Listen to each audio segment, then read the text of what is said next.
بسم الله الرحمن الرحیم. راځو د پاورپوینټ لومړني درس ته.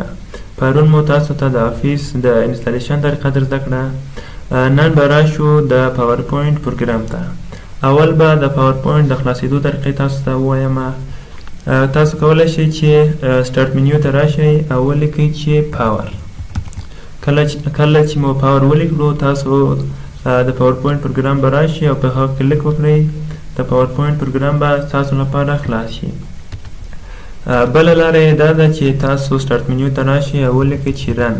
کله مو چې رن کلیک کړو ولیکئ چې پاور PNT.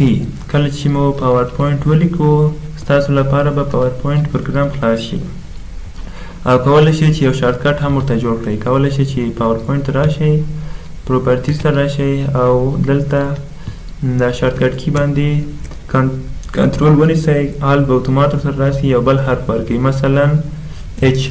کله چې کنټرول آلت او H ووهئ وروسته له دې به تاسو لپاره پاورپوینټ پروګرام خلاصیږي. زه راځم او پاورپوینټ پروګرام بندوم. اوس کنټرول آلت او پی وهم. کله مو چې دا ووهل ستاسو لپاره به پاورپوینټ پروګرام کنټرول آلت او H وهم ستاسو لپاره به پاورپوینټ پروګرام په اتومات ډول خلاص شي. دلته یو صفحه راځي چې دې صفحې ته ویلکم سکرین وایي. په ویلکم سکرین کې ریسنټلی هغه پاورپوینټ فایلونه یا پریزنټیشنونه چې په اخري ځل موږ اکسس کړي وي هغه موږ ته لیست کیږي. او بل د اوپن برخه ده چې دا به په فایل منیو کې بیا تاسو ته درس درکړم چې کولی شئ چې له خپل کمپیوټره له انټرنیټه او له ون ډرایو څخه هم پریزنټیشنونه راواخلئ او خلاص یې کړئ. بل د ټمپلیټ برخه ده چې تاسو کولی شئ چې په آنلاین ډول که انټرنیټ سره وصلئ کولی شئ چې دلته د ټمپلیټ نوم ولیکئ او ستاسو لپاره به ټمپلیټ راشي. او که هغه ټمپلیټونه او هغه نمونې چې بدون انټرنیټ غواړئ تاسو هغه اکسس کړئ، تاسو دغه لیست ده له دې ځای کولی شئ چې یو انتخاب کړئ. زه راځم نن تاسو ته د پاورپوینټ د محیط په باره کې نن معلومات درکوم. اول به راسم تاسو ته یو د ټولو برخو نومان ولیکم. اول د څه شي؟ اول ټایټل بار. ټایټل بار څه ته وایي؟ ټایټل بار هغه برخه ده چې په هغه کې ستاسو د پریزنټیشن نوم لیکل کیږي. تاسو وینئ چې پریزنټیشن 2 دغه حیثیت ته ټایټل بار ویل کیږي. بله حصه ده د کاپشن په نامه. کاپشن بټن ورته وایي. په کاپشن بټن دغه حصې ته ویل کیږي چې په دې کې د بندېدو او زوم کولو، د صفحې مکمل خلاصولو او بندولو آیکنونه دي چې دا به بیا انشاءالله تاسو ته تشریح کړم. بلې حصې ته کویک اکسس ایریا ټول بار وایي. کویک اکسس ټول بار ویل کیږي چې هغه دغه حصه ده چې دا به هم انشاءالله تاسو د درس درکړم. تاسو فقط دغه برخو نومان زده کړئ. بل څلورم منیو ورته وایي. منیو کوم حصې ته وایي؟ دغه هر برخې ته منیو ویل کیږي. په هر منیو کې دلته ګروپونه دي. پنځم برخه یې ګروپ دی.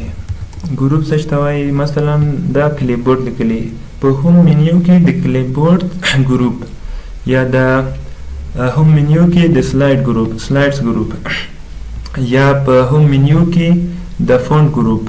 د برخو ته ګروپونه وایي چې هر ګروپ بیا ځان ته پروپرټیز لري. مثلا د فونټ پروپرټیز په دغه آیکن چې کلیک وکړو د فونټ پروپرټیز موږ ته لیست کیږي. بل شپږم برخه څه شی وه؟